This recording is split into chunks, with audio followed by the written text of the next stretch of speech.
بسم الله الرحمن الرحيم. والحمد لله رب العالمين،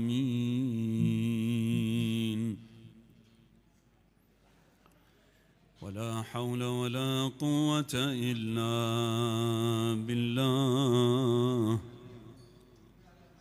العلي العظيم.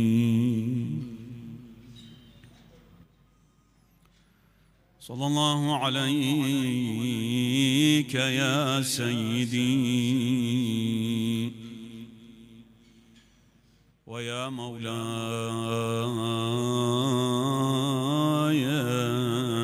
يا رسول الله.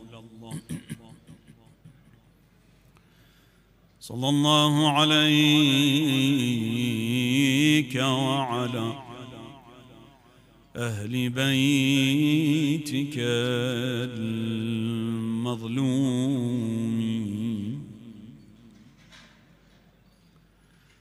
لعن الله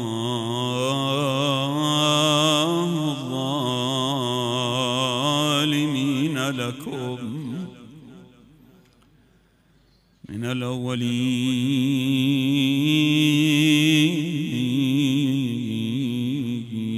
والآخرين.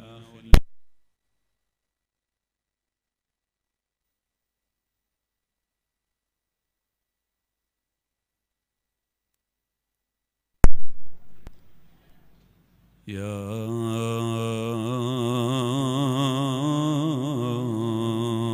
أبا عبد الله، يا ابن رسول الله، ما خاب من تمسك بكم وأمن من لجأ إليكم. يا ليتنا كنا معكم سادتي فنفوز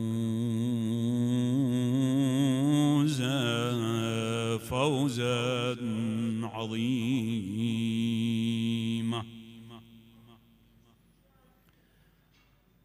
بكم آل بيت الوحي يستدفع الضر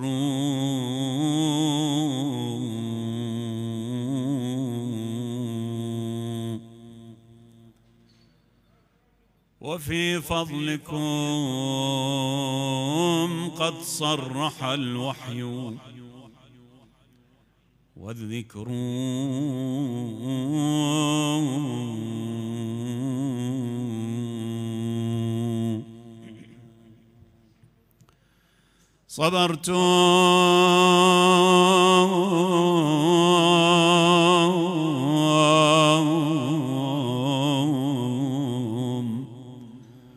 على جور الزمان، وإنما سلاح الرجال المصلحين هو الصبر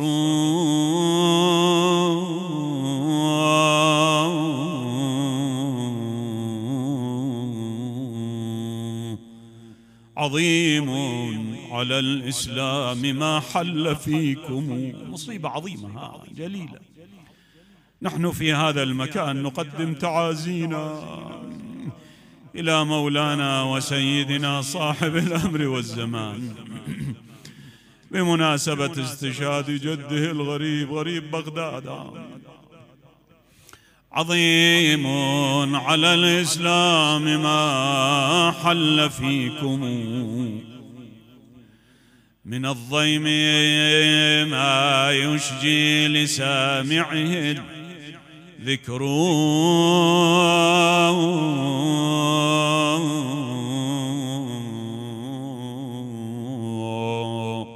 وإن أنسى لا أنسى الجواد محمدا من ازدان في أنواره ذلك العصر مع معاجز كالنجم لاحت منيرة على صغر سنه، ذلك العلم الغزير. معاجز كالنجم لاحت منيرة فليس لها حد وليس لها حصر، أقر بها الحساد من عظم شانها. فسل عنه يحيى بن الأكثم قاضي القضاة، لما فنش قدام الإمام سأله وتورط، فأقر بفضل الإمام بعلم الإمام، هذا عالم الأمة الإسلامية آنذاك، لكن ألحوا في عنادهم أنكروا فضل الإمام. أقر له الحساد من عظم شانها. فسل عنه يحيى حين حل به الحصر، لقد أشخصوا من مدينة جدي، جلبوا الإمام من المدينة إلى بغداد، لقد أشخصوه من مدينة جدي لبغداد قزرا حينما دبر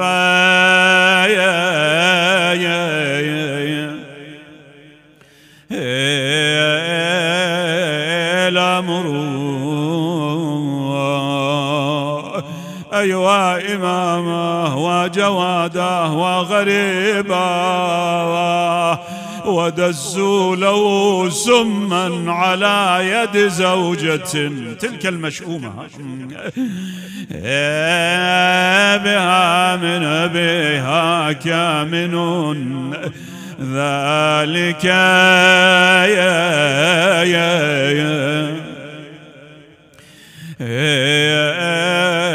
الغدر. الإمام وحيد في داره، تلك الملعونة تركة الإمام يعالج شدة الزوم، يبا فأضحى يعاني الزوم في الدار وحده 3 أيام أما علم يا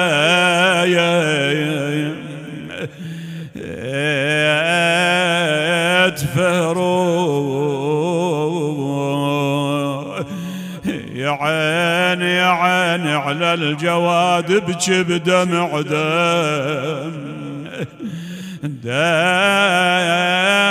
ويا قلبي على ابو الهادي تثلم شباب وصايم ويفطر على الزم، شباب غريب ابن رسول الله بدل إكرامه تقدم له ذلك الزم. أيوا إمامه ومسمومه يا شباب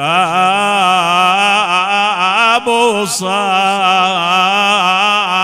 ويفطر على الزم، غريب بدار غربة بين اليدين. يا عملة أم الفضل عملة أثار من زمان تريد تشتله،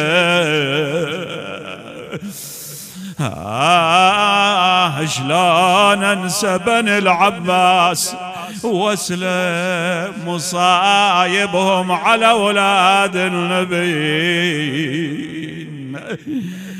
ويلي ظل نايم بسطح الدار وحده طلعت من وقت ما بقت عنده ظل ميت بسطح الدار، وحده على فراش المرض يصفج الشفين. يا بظل ميت بسطح الدار وحده،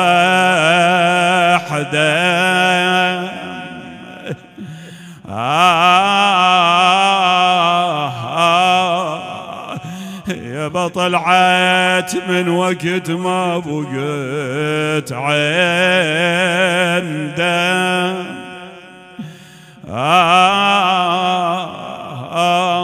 ظل نايم بسطح الدور وحده على فراش المرض يصفج الجفين، على فراش المرض يصفج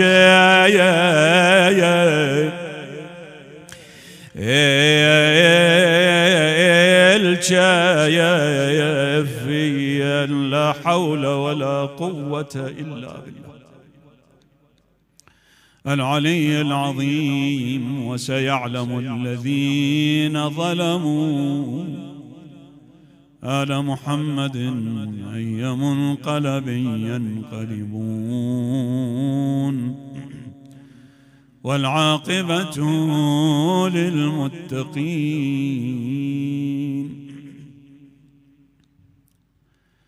عن مولانا وسيدنا الإمام أبي جعفر محمد بن علي الجواد عليه أفضل الصلاة والسلام أنه قال: من استغنى بالله افتقر الناس إليه.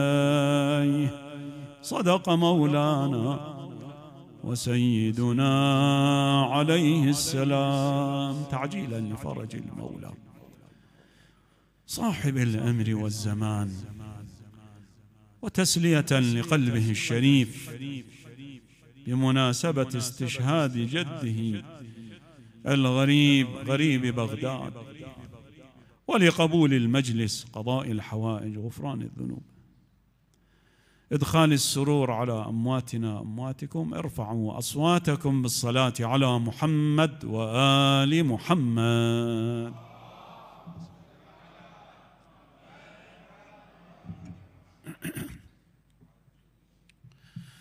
كلمة ذهبية للإمام الجواد عليه السلام نقف عليها وقفة قصيرة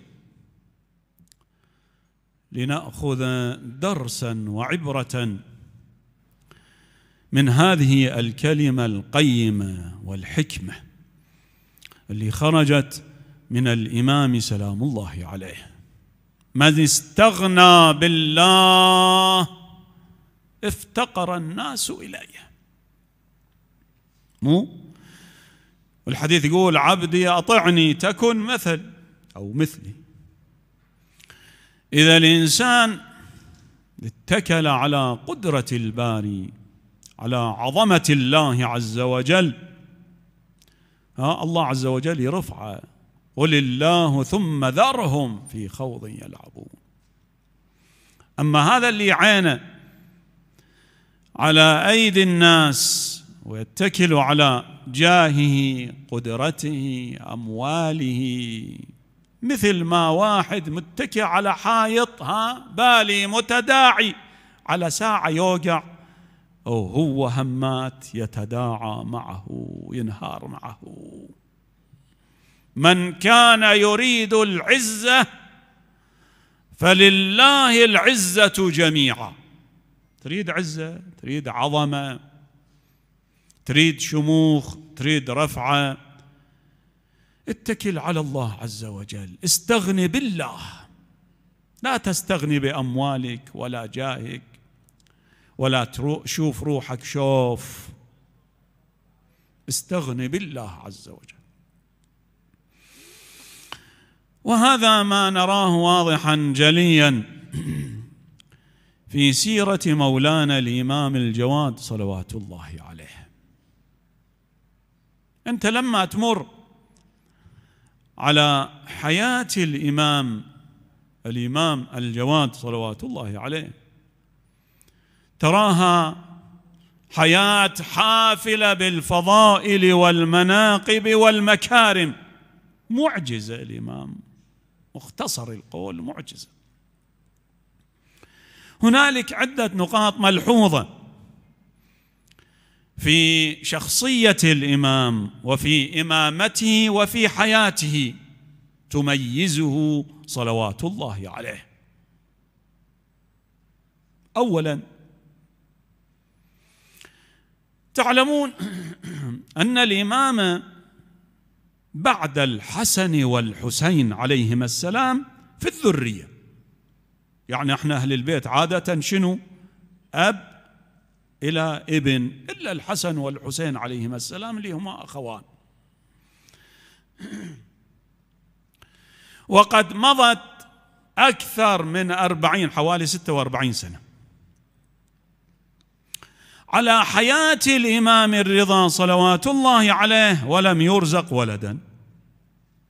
التصور عادة أهل البيت أنهم يتزوجون في عمر مبكر. واحد إذا متزوج مدة 20-25 سنة وما يصير عنده ذرية، الواد مش تقول عقيم، مو؟ لذا في رواية، عدة روايات، الحسين بن قيامة أحد رؤوس الواقفية على أشكال شتى، منهم من أنكر إمامة الإمام الرضا، قال لا، ماكو نص أن الإمام موسى بن جعفر ينص على إمامة الرضا من بعده، أنكر. البعض لا، قال صحيح، احنا سامعين موسى بن جعفر صلوات الله عليه أنه نص وعين بعده ولده الإمام علي بن موسى الرضا، يعترفون واقفية، لكن يقولون احنا شو نسوي بعد الإمام موسى بن جعفر؟ عادل حي، إذا توفى الإمام موسى بن جعفر عادي الإمام الرضا يكون إمام، لكن بعد حي يرزق. فوقوفا على إمامة الإمام موسى بن جعفر مو إنكارا لفضل الإمام الرضا، لا، يقولون صحيح احنا سامعين أن الإمام بعد الإمام موسى بن جعفر هو الإمام الرضا، لكن الإمام بعد حي. فأحد الواقفية اللي يروي، هو هذا الشخص يروي نص إمامة الإمام الرضا، هو شاهد أن الإمام موسى بن جعفر نص على إمامة الإمام الرضا، لكن والعياذ بالله سوء العاقبة. يقول إجا وقف قدام الإمام قال له أنت الإمام، أنت اللي تدعي إمامة؟ قال نعم. الإمام كان يأكد هذا المعنى، قال له أشهد أنك لست بإمام. قال له شلون عرفت؟ قال احنا عندنا في التراث الشيعي الواصلنا من أهل البيت عليهم السلام أن الإمام لا يكون بلا عقب، وانت هاي عمرك وما عندك ولد، عمرك هذا حوالي 46 سنة عمرك وما عندك ولد، أو 45 سنة. يقول فرفع الإمام رأسه وقال اللهم أنك تعلم أنك سترزقني ولدا واحدا وهو يرثني. يقول الراوي فما مضت سنة، يعني دون السنة، حتى رزق الإمام ولده الإمام أبو جعفر الإمام الجواد سلام الله عليه. اللهم صل على محمد. لذا الشيعة سرت كثيرا، لما تراجع التاريخ اكو فد سرور وبهجة عمت الشيعة بمولد الإمام الجواد. والحديث المشهور عن الإمام الرضا أنه قال هذا هو المولود الذي لم يولد أعظم بركة منه على شيعتنا. اللهم صل. وكان يقول: ولد لي الليلة شبيه موسى فالق البحار. فالقي وفالقوا اثنينات صحيحات والمعنى يختلف. وشبيه عيسى بن مريم قدست ولدته فلقد خلقت طاهرة مطهرة، يعني منتجبة مختارة من الله عز وجل سلام الله عليها قيزران. فالإمام الرضا سر بمولد الإمام الجواد. يقول الراوي: رأيت الإمام الرضا وهو جالس عند مهد ولده الإمام الجواد وهو يناغيه من الليل إلى الصباح، يناغي. قال له: سيدي ومولاي تعب روحك على هذا المولود، ليش؟ روح استراح شوية. قال: إنما أغره بالعلم غرا. هاي مو مناغاة، هاي محادثة علوم وراثة علم وحكمة.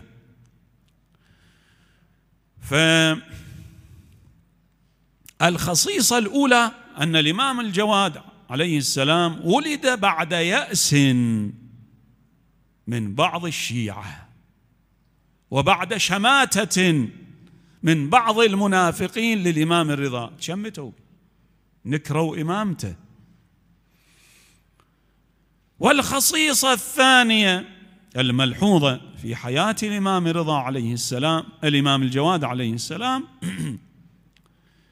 وهي أيضا من معاجزه صلوات الله عليه وكراماته، هو إمامته في مقتبل من العمر. لذا لما تتراجع كتب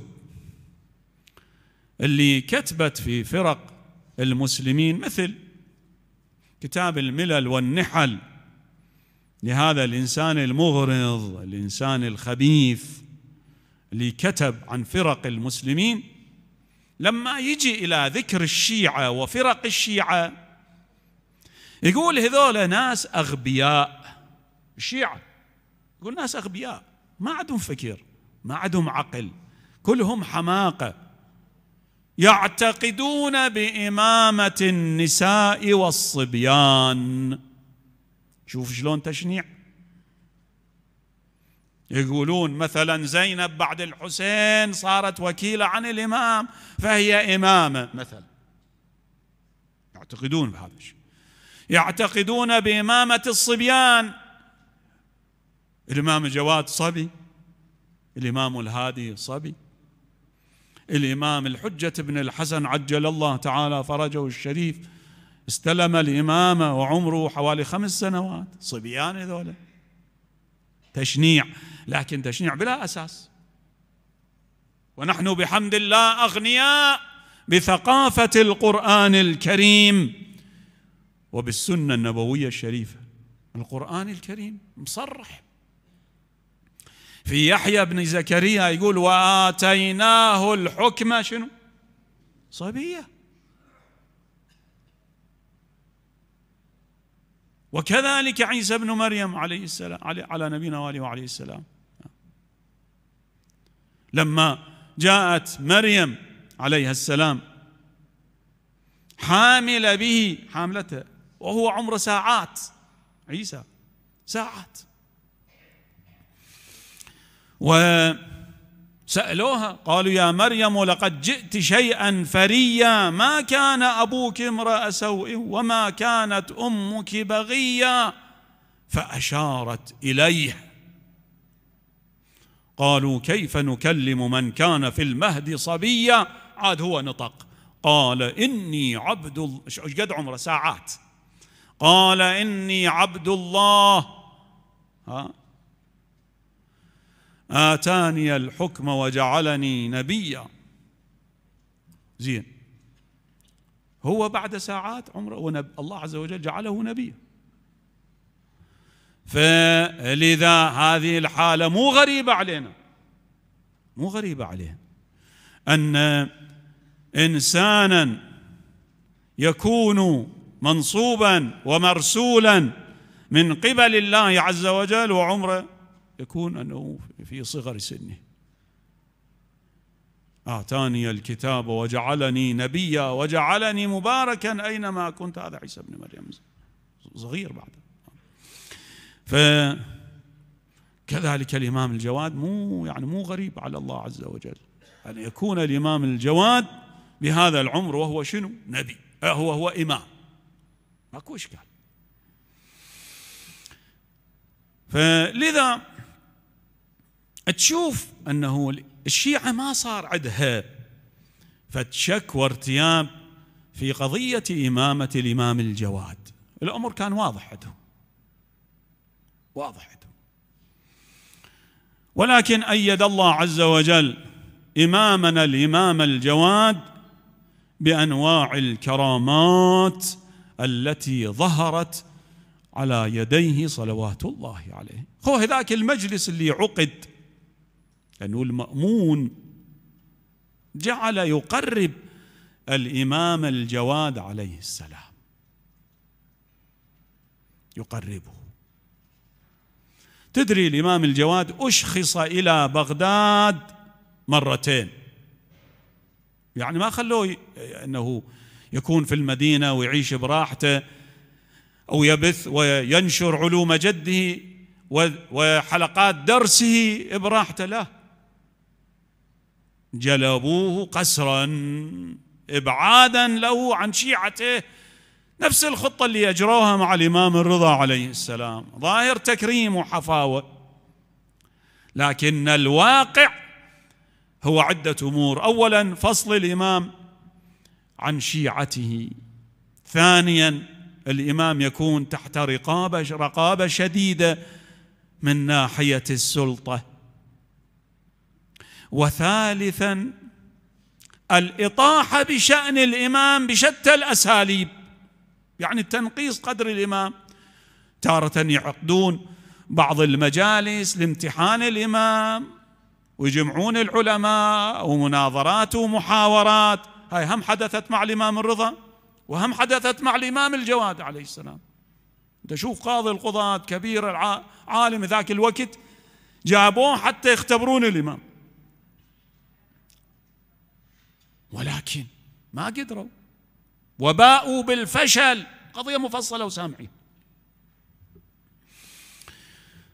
فظهرت علمية الإمام عليه. احنا عندنا في رواية أنه عقد مجلس، ظاهرا يعني مجلس مستمر عدة أيام، أجاب الإمام على 30,000 مسألة. هو بعد يعني في عمر الصبا. هاي عظمة الإمام، علمية الإمام سلام الله عليه.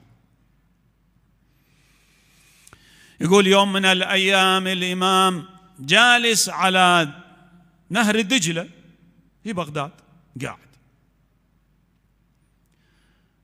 فالوالي عمر بن فرح الرخجي، هذا إنسان ملعون وخبيث ومبغض لأهل البيت عليهم السلام، بحيث يقول لما صار والي منع الناس أن يتقربوا إلى الإمام الجواد وإلى بني هاشم،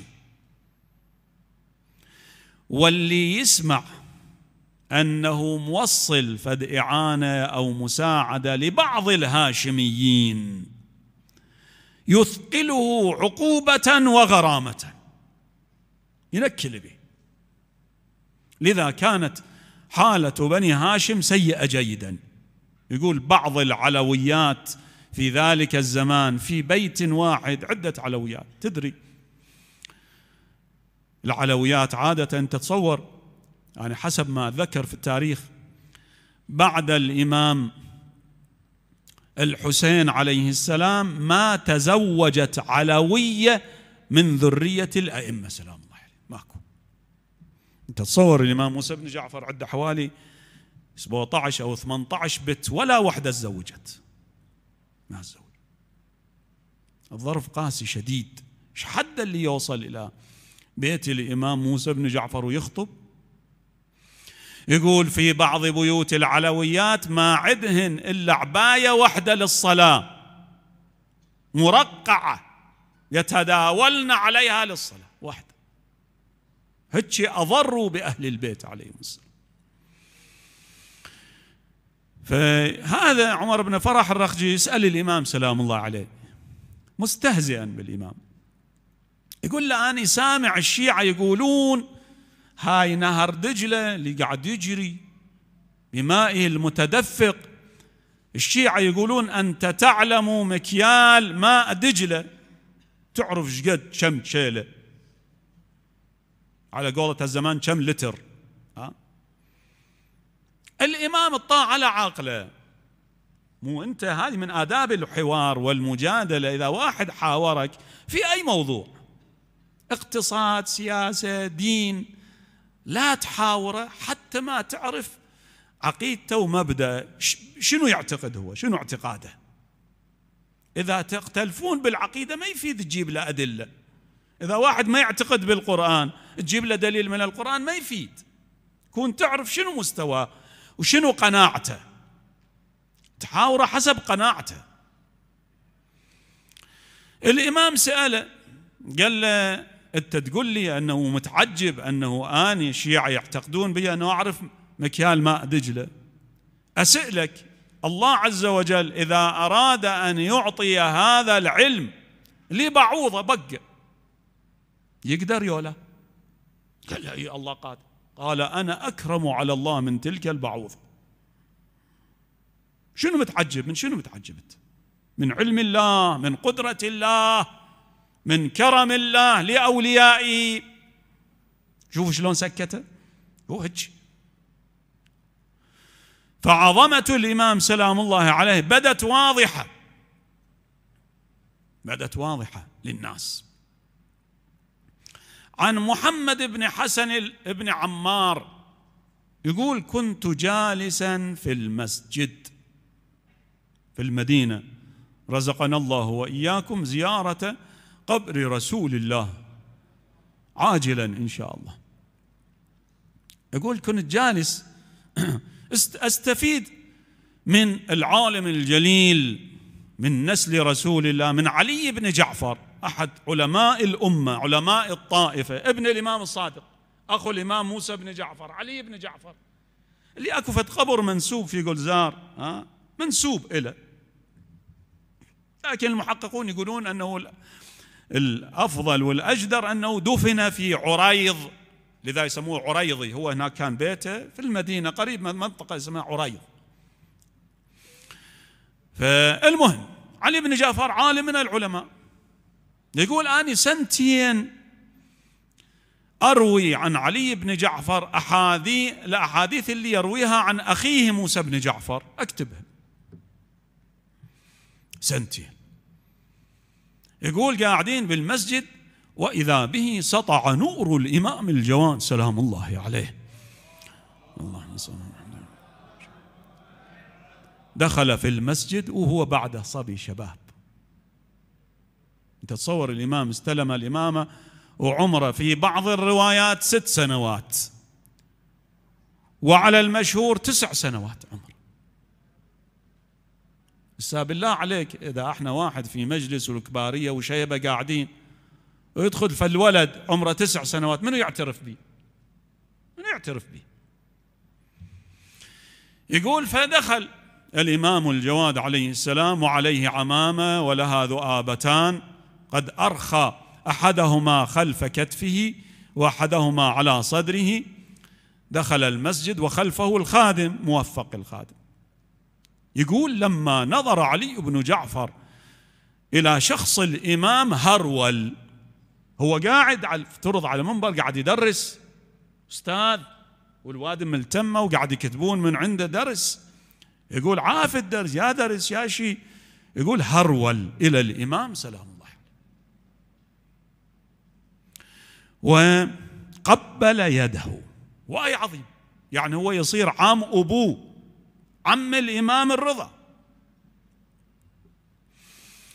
يقول وسوى حذاءه، صفة حذاءه. يقول فالإمام سلام الله عليه قال له يا عم روح اقعد مكانك، ليش تزاحم روحك؟ قال كيف أجلس وأنت قائم؟ شوف أدبه. المهم تاليها بعد ما أنه احترم الإمام رجع قعد. يقول فلمناه، لمناه، قلنا له أنت عم أبيه وتصنع به هذا هكذا. يقول فضرب يده على لحيته، علي بن جعفر كودا عالم. هاي منطق الشيعي. الشيعي ما عنده عنصرية، إذا واحد أفضل منك تعترف بفضله، تعترف بفضله. عالم تحترمه، هندي باكستاني من السند أفغاني عربي، ما عندنا احنا هذه الأمور كلها ملغية. احنا عندنا شنو؟ أنه الفاضل والعلم هو الذي يرفع الله الذين آمنوا منكم والذين أوتوا العلم درجات. هاي منطق القرآن. انتماءات وأنه انتسابات ذني كلها ملغية. فلذا يقول ضرب يده على لحيته وقال إذا كان الله عز وجل لم يؤهل هذه الشيبة، هاي شيبتي ما شافها أهلا للإمام، واختار هذا الفتى أنكر فضله، نعوذ بالله مما تقولون، بل أنا له عبد. شوف هاي ليش عبن عرفوا فضل الإمام، إمامة الإمام برزت. فالإمام سلام الله عليه أقر بفضله كل من رآه وعاصره، ولكن كما قال الشاعر وحباه بكل فضل عظيم وبمقدار ما حباه ابتلاه. ابتلاء الإمام، ابتلي بطواغيت عصره مثل المأمون والمعتصم. يقول لما تزوج الإمام بأم الفضل أم الخبائث كلها حسد وحقد على الإمام سلام الله عليه، كانت كثيرا ما تشكو إلى أبيها المأمون من الإمام الجواد عليه السلام، خصوصا هي عقيم ما عدا ولد، فالإمام كان يتسرى عليها. تزوج بأم الإمام الهادي سمانة المغربية رضوان الله تعالى عليها، فأخذتها الغيرة، كانت تشتكي للمأمون، والمأمون يقول لها إنا لم نزوجه كي نحرم عليه حلالا، هذا حلال أخذ له زوجة أخرى. يقول لا، هذيك الليلة اشتد غيرتها. يقول فدخلت على المأمون وهو سكران، مجلس شرب وطرب وكيف ومنتعش المأمون، وإجت تنقنق دردن. يقول فاستشاط المأمون غيظا، سكران،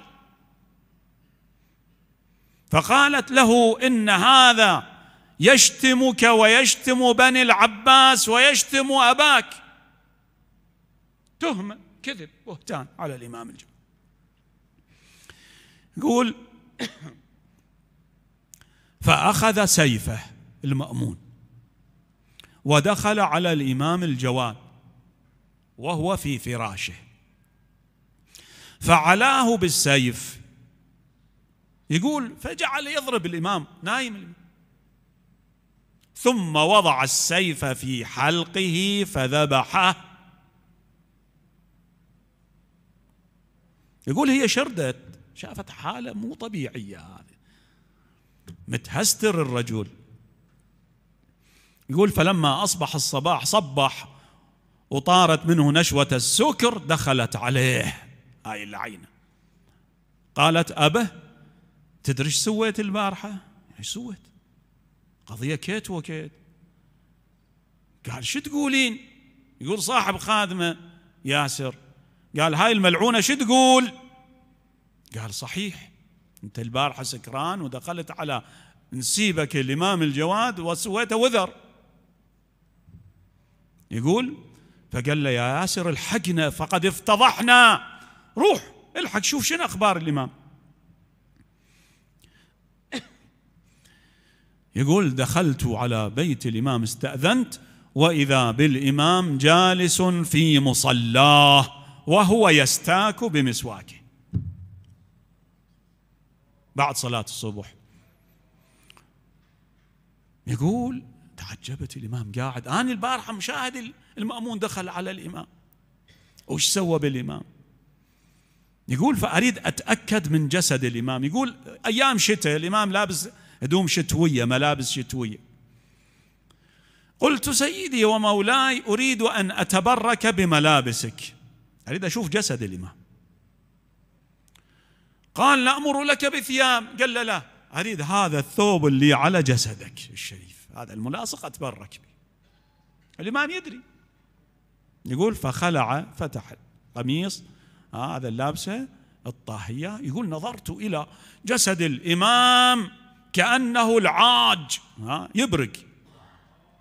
اللهم صل على محمد وليس عليه أثر من جراحة وضربة.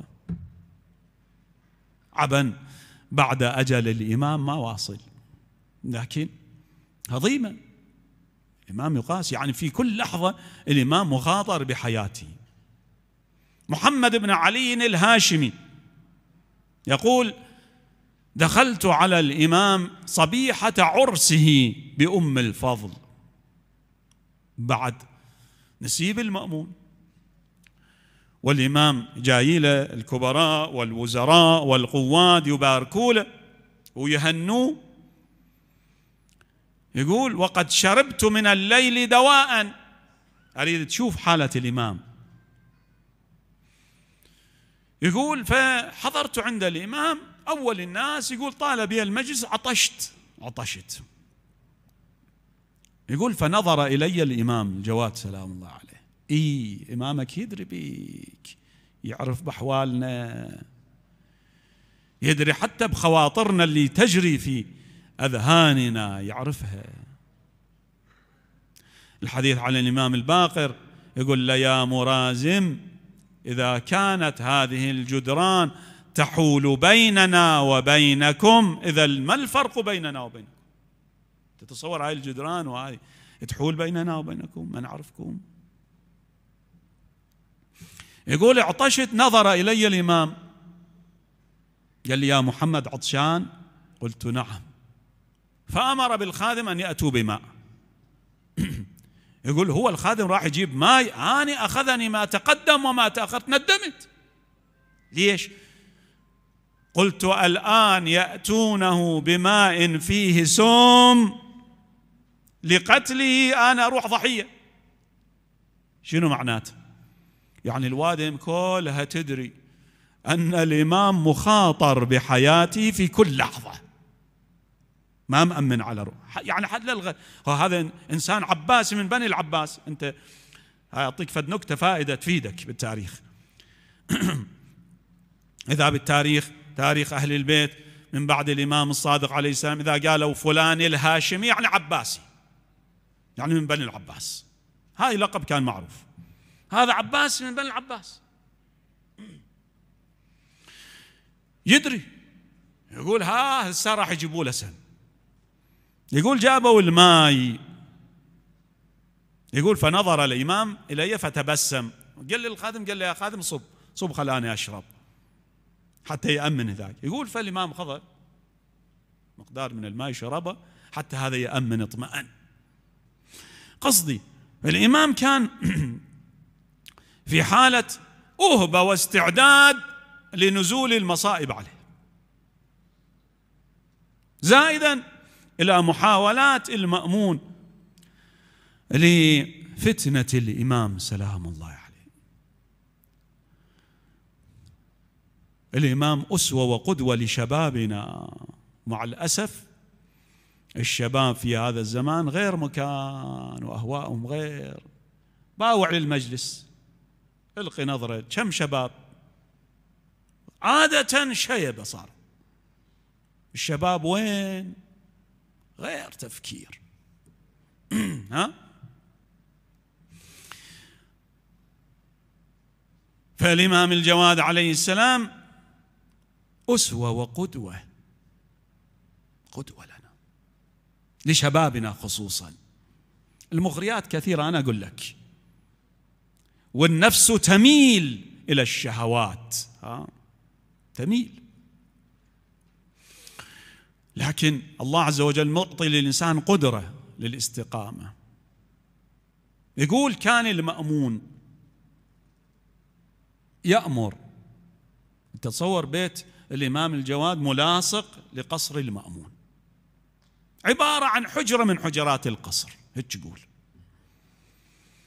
فالإمام كان يخرج من بيته إلى مجلس المأمون، يجلس في موضع الأختان. أختان الختن في اللغة العربية يعني نسيب، فلان ختن وفلان يعني نسيبه. أكو مكان مخصص للقوات للأمراء، أكو مكان مخصص جلوسه شنو؟ لشنو؟ للأختان، يعني للنسبان. الإمام نسيب الإمام المأمون. يقول كان المأمون يأمر 200 وصيف، يعني 200 جارية ملقطها وينها،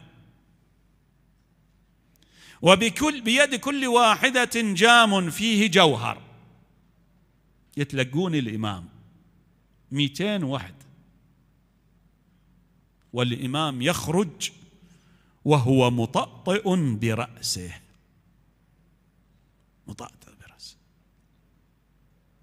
هسه أنت تقلب الموبايل مو وبالليل وما حد يشوفك، وتجيك أنواع وأشكال صور مو ما حد يشوفك.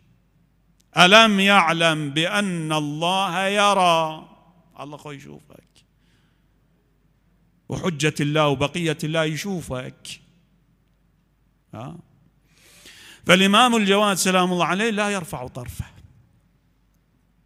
يقول يوم من الأيام الإمام قعد على عادته، اكو واحد مغني ومطرب قال للمأمون أنا اليوم راح أورط الإمام، فجلس أمام الإمام بآلاته الغنائية، مضرابة وما أدري الدف وهذا، فجعل يضرب قدام الإمام، قعد قدام برك قدام الإمام، قام يضرب ويغني، والإمام مطأطئ برأسه لا يلتفت يمينا ولا شمالا. والسامن تقول له هاي موسيقى وحرام وأهل البيت ما يرضون، يقول لا لا لا, لا هاي الموسيقى حلال. يا موسيقى حلال احنا عندنا، هو هذا عود مو فالدف عود فتشي عن بسيط. الإمام ما رضى بي، ما رضى عليه. يقول وهذا قاعد يصرخ ويغني. يقول هناك رفع الإمام رأسه وقال اتق الله يا ذا العثنون. العثنون هاي البعير تكرم، عندها شعرات جوا حنجها، يعني شبه لحية هذا الإنسان بهاي شعرات. قال له يا ذا اللحية اتق الله. يقول فسقط المضراب من يده، ايده ارتخت وبعد ما بها تشيل هذا المضراب. اتق الله يا ذا. المهم فالإمام كان يعاني أنواع المحن والمصائب، وكان يقول شوفوا شنو الإمام كان يلاقي، كان يقول الفرج بعد المأمون ب30 شهرا. بالفعل لما هلك المأمون وجاء دور المعتصم شدد وطأته على الإمام الجواد. الإمام في حياة المأمون ترخص من المأمون أن يرجع إلى المدينة، ورجع بالفعل، وظهرت كرامات في الطريق بعد ماكو وقت نبينها. لكن لما جاء دور المعتصم مرة ثانية قسى على الإمام واستدعى الإمام الجواد إلى بغداد، لكن دبر للقضاء على مولانا الإمام الجواد، خصوصا لما عرف بخلاف زوجته، عرف أم الفضل مخالفة في هواها للإمام الجواد. آجركم الله يا شيعة يا موالون، فدس لها سما قتالا، أيوا إماما وغريبا. الإمام بعيد عن وطنه، بعيد عن أحبته، في دار غربة في بغداد، في بيوت الظلمة والجبابرة. يقولون دخل الإمام شباب عمره 25 سنة، ويقال أنه كان صائما والوقت صائفا حارا. الإمام قلبه متلهب عطش، جاء وقت الإفطار. آجركم الله، فجاءت له بذلك الجراب المزموم، أيوا إماما. جعل يتجرع ذلك الجراب المزموم، ألح السم على أحشاء الإمام، تقطع كبد الإمام، أصيب بالعطش. قال لها يا هذه أما إذا سممتيني فاسقيني شيئا من الماء. يقول خرجت من الدار جارية رقت على حال الإمام، جاءت بقدح من الماء. يقولون الملعونة أخذت هذا القدح ورمت به على الأرض كسرت. آجركم الله، فجعل الإمام يقبض يمينا ويبسط شمالا.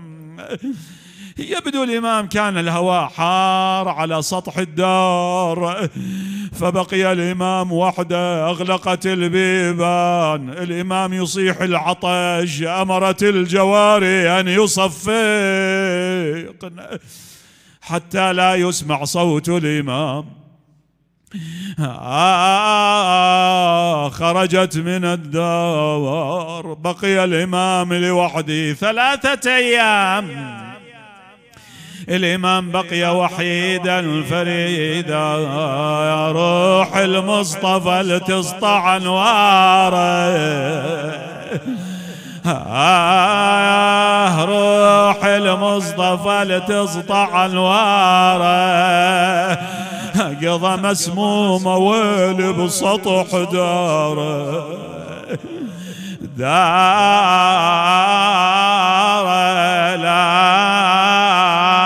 لكن من قضى الثالث ناره، تظلل عليه الطير حوام.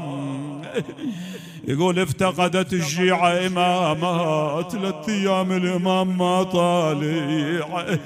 اجوا إلى البيت حالة غريبة، هكذا يقال، وإذا بطيور ترفرف على سطح الدار، أيوا إماما.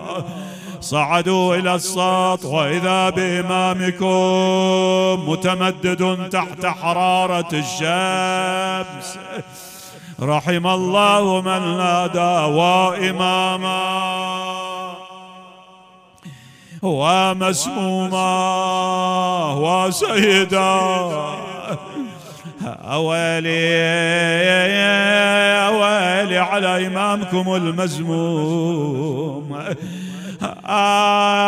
كل الخلق فزعاله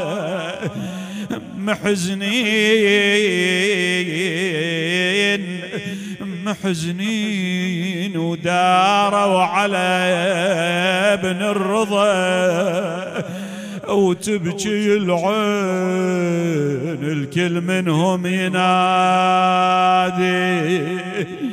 بقلب محزون. صارت ضجة وبلبلة في بغداد،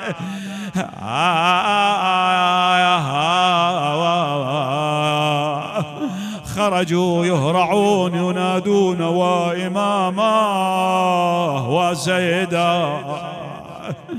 الكل منهم فزع له بقلب مجروح، وضجت كل أهل بغداد بالنوح. وصل الخبر إلى المعتصم يقول الشبلنجي في نور الأبصار. لما وصل الخبر إلى المعتصم ايش سوى؟ أمر جلاوزته أن يصعدوا إلى السطح، ورموا جسد الإمام من أعلى السطح إلى الأرض. أيوا إماما وسيدة عوض احترام، بدل ما يحترمون جنازة الإمام بعد شهادته أجركم الله. فثارت الشيعة فارت دماءها، اجتمعوا رفعوا جنازة الإمام. يا بشالة الشيعة بصرخات وعويل، وعلى الجواد دموعها قامت تسيل. شالوا نعش الإمام، رفعت جنازة الإمام، شيعوا الإمام ذلك التشييع الضخم، واروه بجنب جده موسى بن جعفر. يبا حصل غسل حصل جفن وتشيع بساع، ودوا القبر ما حصل للدفن مناع. لكن حسين لكن جد الحسين متى وكيف دفن الحسين؟ 3 أيام بلا غسل ولا كفن. من اللي دفن الإمام؟ جاءه الإمام زين العابدين بعد 3 أيام. يا مصيبتك يا علي الزجاد، أبوك حسين يوم احضر الدفن شلون شاف جسد الحسين؟ جسد والراس من فاصلين، وبعد يمناه مقطوع يزراه مقطوعة ويمينه، وصدره بالخيول مرضرضينه، ومن الذار اللي يرفع الماء بجفنه،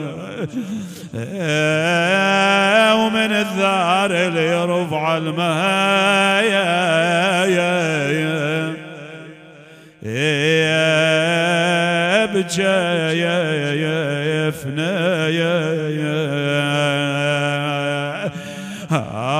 ومضى له فلم يجد غير القنا ظلا ولا غير النجيع شرابا. يا الله نسألك اللهم وندعوك ونقسم عليك بمولانا بالإمام باب المراد الإمام الجواد. يا الله ارفعوا أيديكم بالدعاء، نقرأ الآية الشريفة لشفاء المرضى قضاء الحوائج. بسم الله الرحمن الرحيم.